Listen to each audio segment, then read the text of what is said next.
Okay, I'm going to call the meeting to order now for the Boise Parks and Recreation Commission. This is our regular monthly meeting, February 19th, 2026. Can we get a roll call, please? Yes. Raber? Here. Thank you. Johnson? Here. Cherie? Here. Cassarino? Here. Mazu? Here. Stidham? Walker? And Urban. That's it. Okay, thank you. The next item on the agenda is the consent agenda item, and there's really only one, the 2026 Boise River permit for Alta Harris Park. Is there a motion to approve this consent agenda? Or do we have questions? I move we approve the consent agenda. A second? A second. Great. All in favor, say aye. Aye. Aye. Aye. Any opposed? Any other discussion? Okay, the motion carries. Moving right along. New business. We need to approve the minutes from January 15th, 2026. Do we have a motion to approve the January 15, 2026 meeting minutes to Boise City Council? I move we approve the minutes. Is there a second? I second. All in favor, say aye. Aye. Aye. Aye. Anybody opposed? Okay, the motion carries. And now we're going to have a fabulous, I'm sure, update from the Recreation Division from Superintendent Roseanne Brown.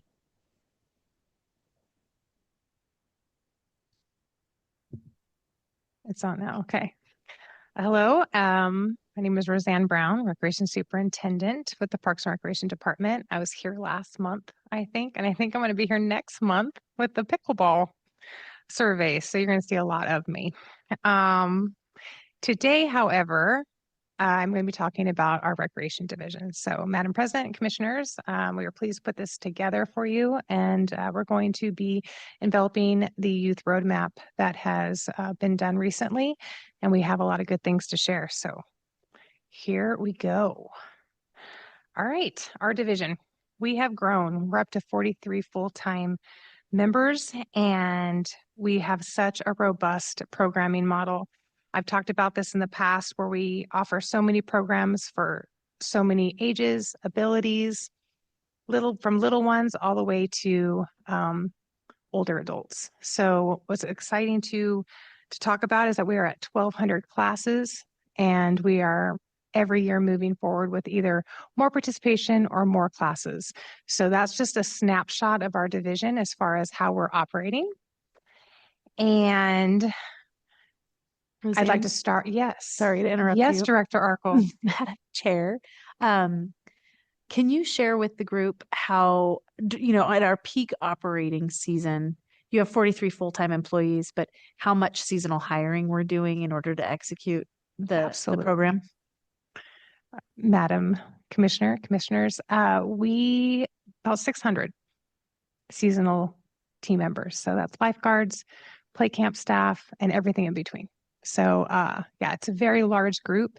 And later in the presentation, I will talk about how a major purpose of our division is how we start these youngsters in the workforce and what that looks like. So very excited.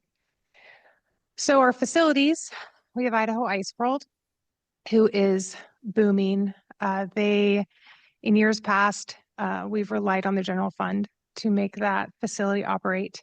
In the last couple of years, we've been able to not use the general fund and create an infrastructure to be self-sustaining. And that's been amazing. And I've been here 18 years, and it's really nice to see how that has evolved and how much the community, especially the hockey and with the Winter Olympics, it's very popular, and the figure skating utilizes that facility, how much it's needed.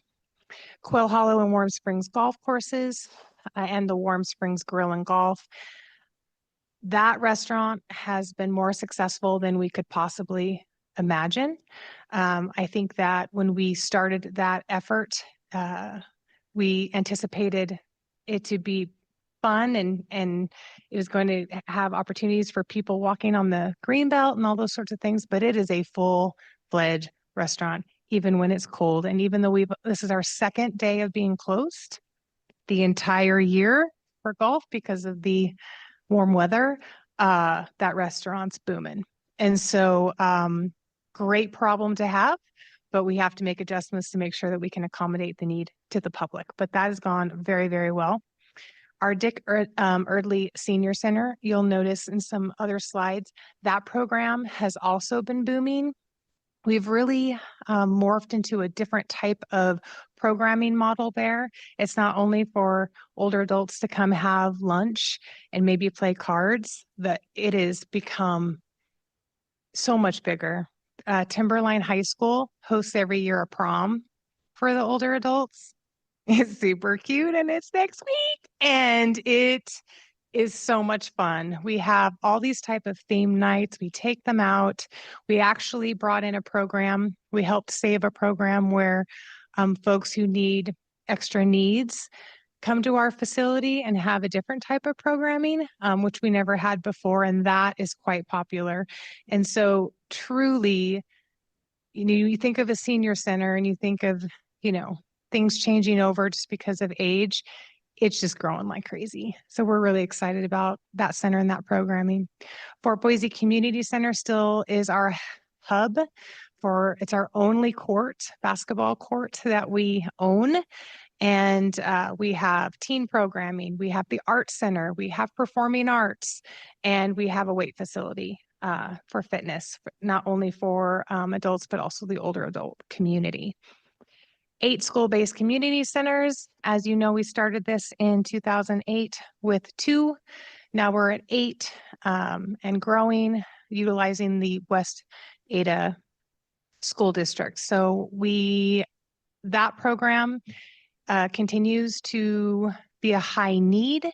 And we also are able to partner with both school districts to provide the hot meal after school, which is pretty unique to have in this situation.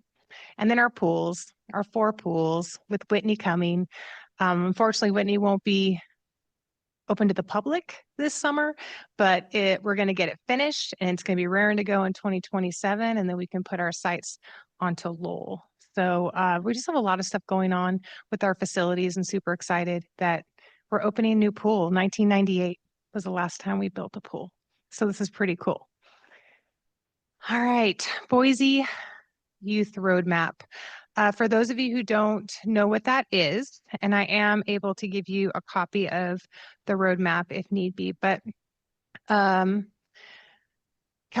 Halliburton really led the effort for this roadmap and did a survey for folks 12 to 20, including parents and guardians, to see what is needed in Boise.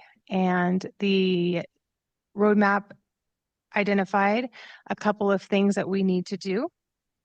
And what's interesting is as we go through this, I'm proud to say that we hit a lot of marks.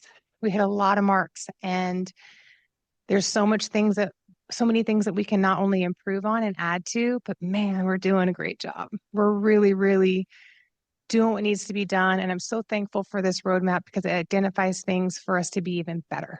And I think that's what's so useful about this framework. So they have identified youth well-being, activities and opportunities, and infrastructure as the main areas that emerged from all of those discussions and that research. And to dig a little deeper, I think it's self-explanatory what those 3 things indicate, but supporting youth well-being, making sure they have all the opportunities to provide a nice, well-rounded experience in their young lives. And then the big thing, in my opinion, is the infrastructure. How do we move these young people to those programs? And how do we make sure that not only can we transport them, but that we can provide spaces near them so that they can take every opportunity to engage? So that is, high level. The actual report digs a lot deeper into the into the work. But I'm here to tell you about what we're doing to help with that roadmap and what we're going to do moving forward. So obviously, you know what we do, right? We do the activities, we do the programming, we do the relationships, all those sorts of things.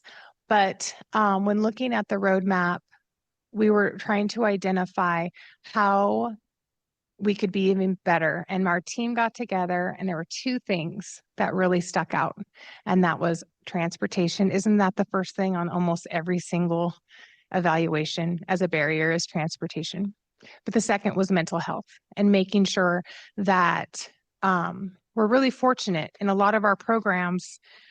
We develop relationships with the young people and we're able to identify, you know, things that we could maybe give them resources or hook them up with a counselor or use the school district, do various things to help them if we identify something's going on. We're very good at identifying something that's pretty severe where we have to call an appropriate organization to look into that. But where we could be better is this maybe not that extreme. Like maybe the stuff that's harder to read, and that I'm really looking forward to getting some more training.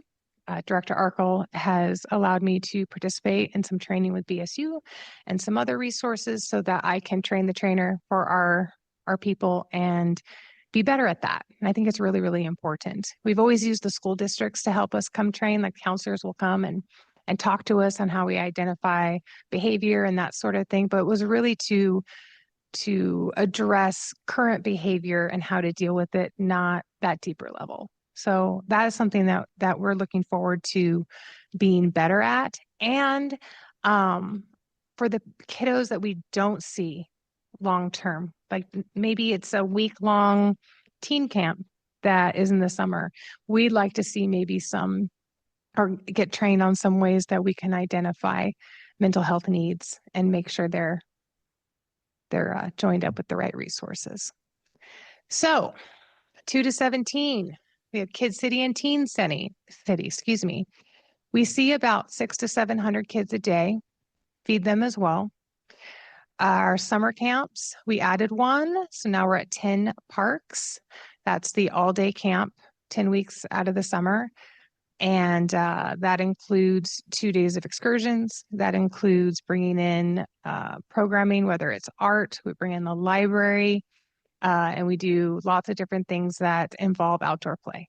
So we definitely utilize our facilities and our other divisions, Foothills Learning Center, the zoo, all those sorts of things. And it's a very successful camp because it gets filled in like a minute and a half after it opens. The Out and About camp is our teen specific camp, but it's structured just like a Recum camp, but that is also for the entire summer.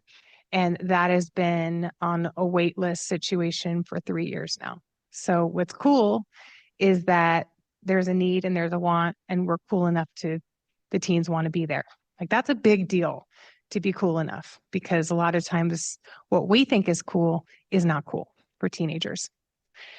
We have our Fort Boise Community Center free drop-in, and then the youth employment program where we offer workplace training. That is typically though geared towards, and it originated with working with the Office of Refugees and helping them understand how they can get into the workforce, transportation, using the bus, those types of things. But when we looked a little deeper, we really canvassed the seasonal employees that we hire, and it is their first job. And you can tell it's their first job because it's like, yeah, they got there almost on time, or, I mean, I'm only on my cell phone like 30 minutes of the hour. Like, is it really that big of a deal? And so we are training them to be functional workplace people. And my team members that work with these kids, a lot of patience. They have a lot of patience, but man, that with the workforce training, we're doing a great job. We're doing a great job, and we're teaching them vital skills to be functional adults. And we love it. We absolutely love it. And a lot of times we're seeing that these kiddos that were in our programs, in our play camps, in our kid cities, all those, they're working for us now. People who are in our swim lessons are swim instructors now. And that's pretty profound. Like it's really, really fun to see them come back and give back and make a little money while doing it. So it's really exciting. Adaptive recreation. We have, I mean, of course, this is my opinion, but the most robust adaptive program in the state. We get called all the time. My person who runs that program, Emily Kavorik, gets called to give presentations both in Idaho and nationally. She's been invited to NRPA. Like she's a wealth of knowledge, and that program increases every single year. A little bit more on that later. We have the art program. We have the and the aquatics. We do adaptive teen nights. We just started that at the pools where it's all inclusive, and that was super popular. And we also offer a bunch of dedicated classes like social club and those sorts of things. How are we going to meet the goal of the youth roadmap? We're not arrogant enough to think that we've met everything because we know that we can always be better. But we're going to improve access. We're going to expand our neighborhood programming. I think we do that every single year. We offer the $200,000+ scholarship program. So not only are our prices affordable, but we'll even give it to you for free if need be. And the barrier of people getting to us and providing financial information, we have conquered by allowing the school to give us clearance or approval for kiddos that they know are in need, and we don't need anything from the families. That's enough. And that's the Kristen Armstrong external scholarship, and that has provided so much opportunity for kiddos. And then obviously we'll work with the homeless shelter, Office of Refugees, other organizations that if they just say, hey, this family or these kiddos need something, no questions asked. We go ahead and accommodate. Teen seems to be highly focused in this youth roadmap. I believe that even though we do teen programming, it is an area that needs the most lift. We need to create more. And so that is what we're focusing on. And then volunteer opportunities and youth-led service initiatives. We do that a little bit, but we could definitely do that better.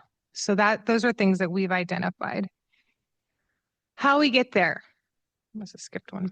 Whoops, don't mind that. So look at the numbers. I mean, isn't that cool? It's color coded. The blue one looks really, really good. 81,000. That I was actually surprised when I saw that number with our teen programming. We did add an after-school program at Hillside. We've been programming at South for a couple of years, but Hillside was very optimistic about us being there, and that has been really, really successful. We actually take kiddos from the junior highs and do Friday night teen nights at Fort Boise, and they have the art center and they have the weight room and they have all those sorts of things. And like I said, even with these numbers, we could be better. And I'm excited that I have a team member, Marie Hadaway, who is in charge of this effort. And have you guys met Marie Hadaway? She does what she says she's gonna do. So we're gonna have great things to come. As far as improving access, we added the 10th play camp location. I don't see us adding another one for a couple of years, but all of those play camp locations are full except maybe Winstead, and that's just there's a few kiddos that can't get into that. So as long as that keeps being our determiner, we'll add another play camp. A couple years ago, I don't know how many, but the Idaho Food Bank could not do the picnic in the park program anymore.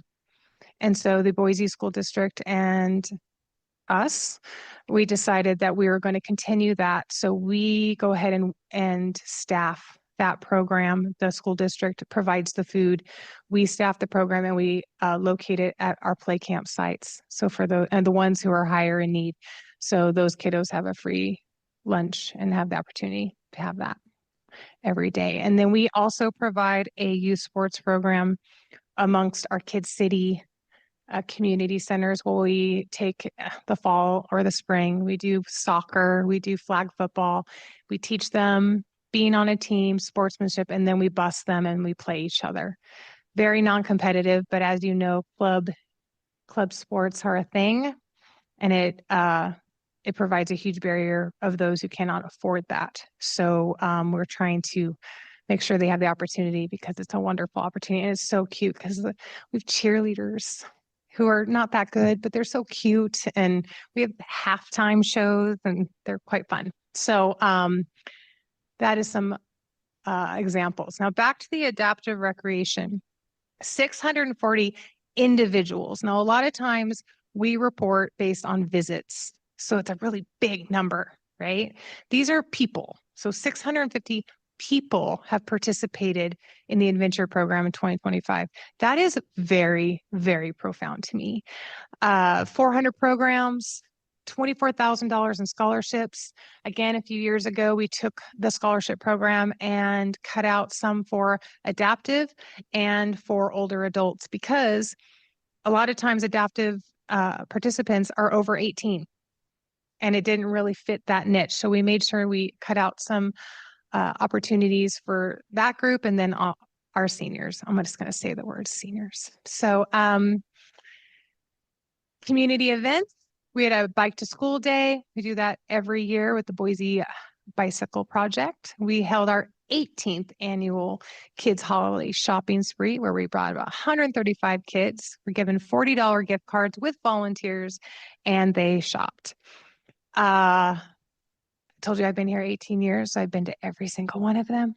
And if you have never gone, it is heartwarming because a lot of these kiddos get things for not only their family, or they'll get hygiene things for their family. I mean, some of it's like, but a lot of it, this is for my mom because she works really hard. And it's just, and then there's the kiddos who, you know, want the video game or whatever. But really, most of it is the other. They'll get a little something for themselves, and then they get something for their family. So it's really, really great. And the volunteers come back every year, have a great time. And we've been so fortunate because we've been able to raise that money to do that. And we had a great donor the past 2 years. It looks like he's going to continue and he pays for the whole thing.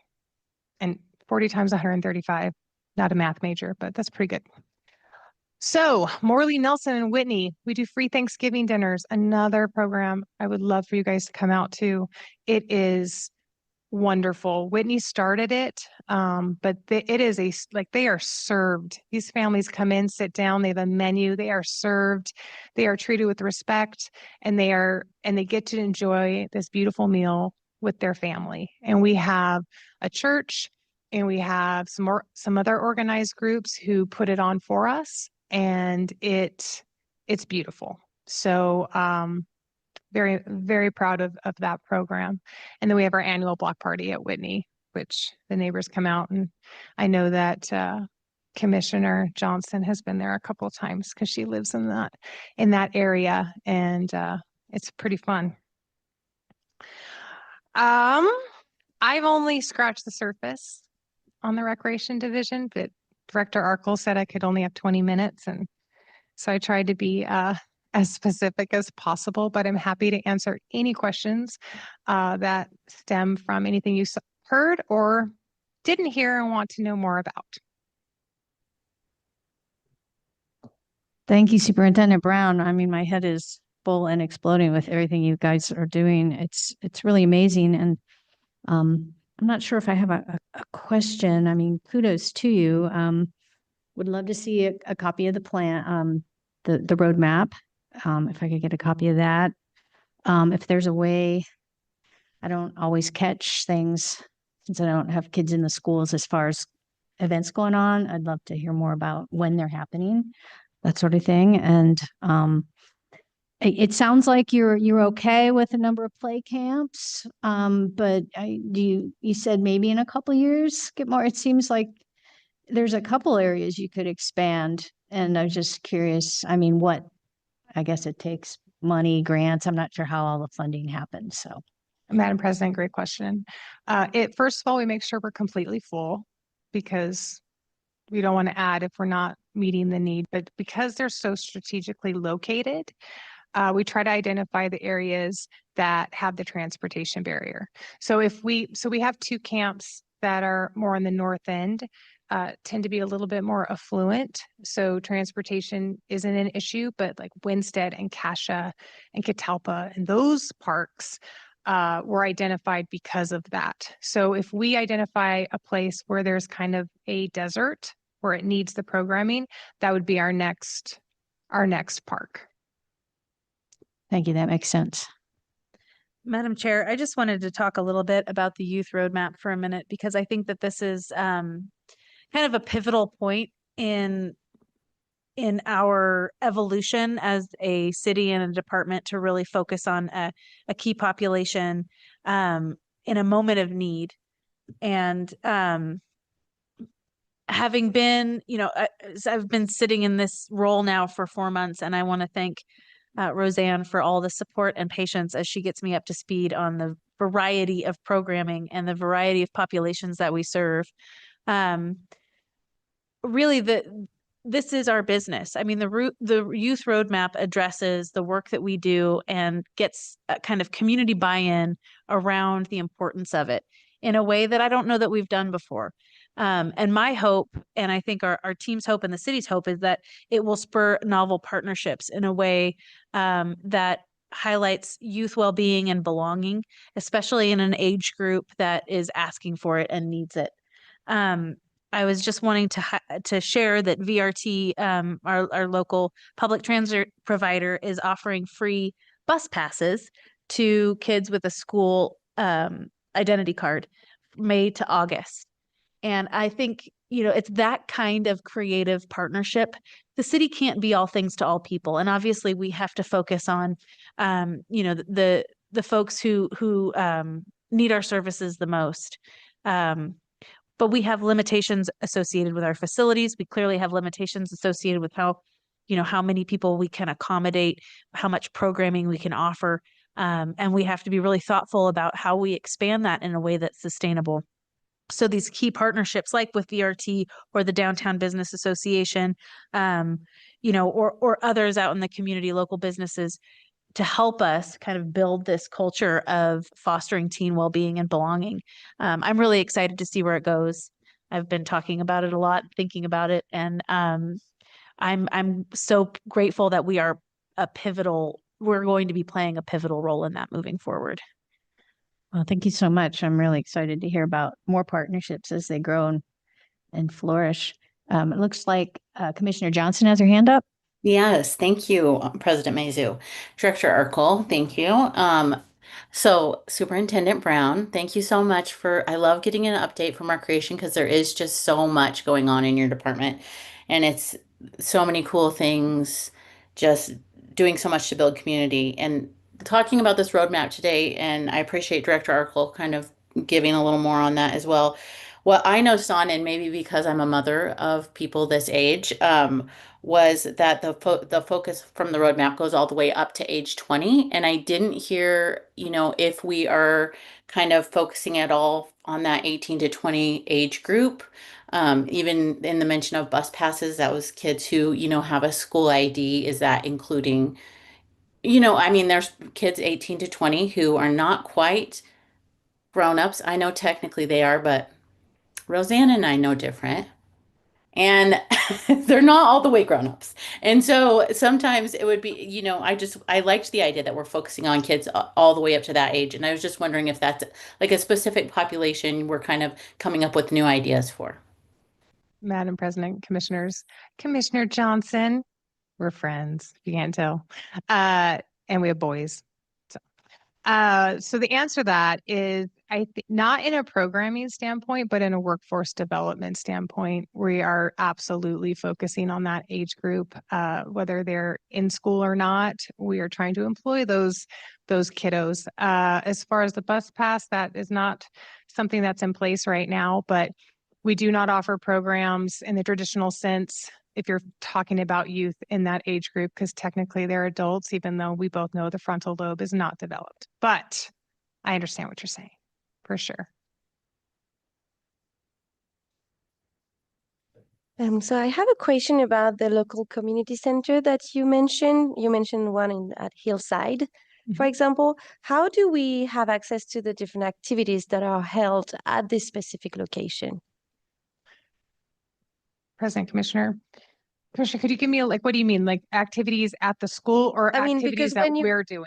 when you go on your website as a mother also, you cannot really know where activity, I mean, most of the activities will be held at the Fort Community Center, but how do you specifically target the activities held near your house, like in your neighborhood? So your kid, you know that your kid can walk or ride his bike to those activities. How does it work? So say there are some local centers now. Madam President, Commissioners, yes. So at Hillside, they meet at the school and then go from there. So if they go to Hillside or if they're in that neighboring situation, the types of things they do change pretty regularly. But listening to that, it makes sense that maybe we have on the website what exactly we're doing from week to week so that people can be more informed. We don't have that right now. We just say that it's the Hillside Community Center because in our Kid City program, they all come to that space first. So is it specific to, is it more targeted to the kids who go to Hillside? Yes. Yeah, okay. Madam Chair, so being a parent of a kiddo in junior high, if the school district is participating or the particular school is participating in has an adjacent community center or is participating in a program that we're supporting, they send out communications through the school. Through the school. Yeah. Okay. Because I'm in the situation where I am in the neighborhood, but my kids don't go to that school. So, And just it's open to anybody. You don't have to go to Hillside. You don't have to go to South, but obviously that just it's a natural draw being at that site.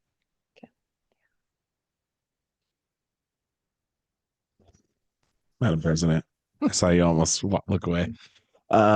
Question for you about our staffing. So you talked about that, which I think is so important for people to get their first job. I think I was a soccer referee was my first job. Can you tell me how that kind of looks like from an employer perspective, what the market looks like? Are we getting the number of applicants that we need? Are they staying? And kind of, are we at a healthy place and how much we pay them? What does that look like from our end? Madam President, Commissioners, as far as the pool of people that has increased, we're actually doing pretty well on people. We get people back almost every single year until they want to go get a, big person job. So they're a lifeguard with us all the way through college or a play camp instructor. Pay is always something we have to talk about because we need to be competitive with other organizations that, sometimes fast food restaurant might pay more than we do. And so our HR department's working very hard at identifying that and trying to get solutions to that because that's always been kind of a thing. But probably like, I want to say 2 years post-COVID, we really had a hard time recruiting. We had a really hard time recruiting. And we almost were like, hey, if you're 16, just, and sometimes we want to bring in high school kiddos, but we don't want all high school kiddos, obviously. And it's just such a different situation now. Now we're getting teachers who want to work play camp because they're off. And that's an awesome supervisor as opposed to someone who's just starting college. So very different dynamic these days, but pay is always going to be a discussion. I feel like we do more catch up than anything. And I know Director Arkell has a comment about that. Yeah, actually, thank you, Roseanne. I was just going to say it's been interesting to watch sort of post-COVID challenges with regard to seasonal hiring, and how we really have come back. It's encouraging because a fair amount of our business model is based off of hiring, young adults to run our programming during our busy season, and all of our staff who run that program are funded through the revenue that's generated from those programs. So you do have this need to obviously project how much revenue you're going to be able to get to be able to accommodate the need, but it does set you up in a position where you kind of have to be reactive year to year. And Roseanne's team does a really, really good job of hiring young adults during a time when they're finishing up their school. And HR or human resources folks, recruitment folks have been really helpful in like putting together job fairs or one-stop shop opportunities where you can come apply for the job and get all the information you need in person. And we're actually going to be starting that up here in a couple months. I think the first Hiring hiring is we've started, and then the job fair, the open house is maybe starting next month. correct. Yeah. Anyway, I'm learning too. But yeah, the hiring piece is going to be a constant. Every year we'll address it, and we'll have to review wages every year. I mean, you can, like Roseanne said, deliver pizzas for $18 an hour. So we have to make sure that we are competitive. Madam President, Director, thank you. I think that's really important. And I also think that there is a value that comes with working with the city and with Parks and Rec, the development piece, right? It's not about just labor extraction. It is about developing. And so they're getting a lot out of that too. So thank you. And I would just a final comment kind of for me from council. Thank you so much for all you do in recreation. These reports are always so fun to get because you see the impact. And you do a really good job presenting that. Especially, just personally for me and Council District 4, the Whitney Community Center, and some of those programs. I mean, these are schools that could never have enough support, and the support that you're bringing has really real impact. So thank you. I appreciate that. And I do just have to make a comment about these youth and email. They don't check email. So we had to change our entire HR system to make it text. And it's just been big learning curve for a 53-year-old, let's just say. Any other questions? Any other questions or comments for Superintendent? I do, Madam Chair. Thank you, Madam Chair and Superintendent. I just wanted to thank you for the presentation. I really liked the insight into the unique events that I didn't know about. The Timberline Prom is so cute. I also would like to be notified of upcoming events and opportunities for commissioners. The shopping one that happened in December was amazing. So any more insight into those, I would like to hear about. But great presentation. Thank you. Absolutely. Thank you. Do we have any other questions or comments? Thank everybody. Thank you so much, Superintendent Brown. Very, very well done, and looking forward to spending more time with the department. All right. And we're now at the point of adjournment, I believe. So do we have a motion to adjourn? I move we adjourn. How about a second? I second. Great. All in favor? Aye. Anyone opposed? No? Okay, the meeting is adjourned. Thanks, everybody. Have a great evening.